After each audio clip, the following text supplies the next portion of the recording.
الحمد لله رب العالمين الرحمن الرحيم مالك يوم الدين إياك نعبد وإياك نستعين اهدنا الصراط المستقيم صراط الذين أنعمت عليهم غير المغضوب عليهم ولا الضالين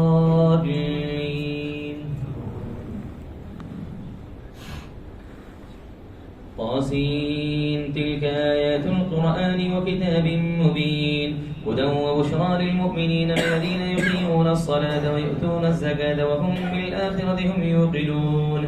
إن الذين لا يؤمنون بالآخرة زينا لهم أعمالهم فهم يعمهون أولئك الذين لهم سوء العذاب وهم في الآخرة هم الأخسرون وإنك لتلقى القرآن من لدن حكيم عليم إذ قال موسى لأهله إني آنست نارا سآتيكم منها بخبر أو آتيكم بشهاب قاص لعلكم تصطلون فلما جاءها نودي أن بورك من في النار ومن حولها وسبحان الله رب العالمين يا موسى إنه أنا الله عزيز حكيم وألق عصاك فلما رآها تهتز كأنها جان ولا مدبرا ولم يعقب يا موسى لا تخف إني لا يخاف لدي المرسلون إلا من ظلم ثم بدل حسنا بعد سوء فإني غفور رحيم وأدخل يدك في جيبك تخرج بيضاء من غير سوء في 9 آيات إلى فرعون وقومه إنهم كانوا قوما فاسقين فلما جاءتهم آياتنا مبصرة قالوا هذا سحر مبين وجحدوا بها واستيقنتها أنفسهم ظلما وعلوا فانظر كيف كان عاقبة المفسدين. الله أكبر.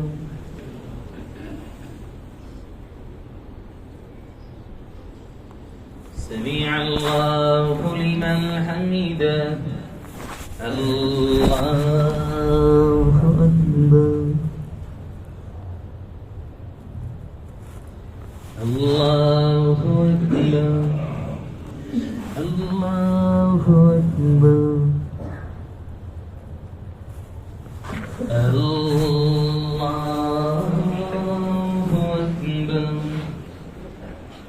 الحمد لله رب العالمين الرحمن الرحيم مالك يوم الدين إياك نعبد وإياك نستعين اهدنا الصراط المستقيم صراط الذين أنعمت عليهم غير المغضوب عليهم ولا الضالين ولقد آتينا داود وسليمان علما وقال الحمد لله الذي فضلنا على كثير من عباده المؤمنين وورث سليمان داود وقال يا أيها الناس علمنا منطق الطير وأوتينا من كل شيء إن هذا لهو الفضل المبين وحشر لسليمان جنوده من الجن والإنس والطير فهم يوسعون حتى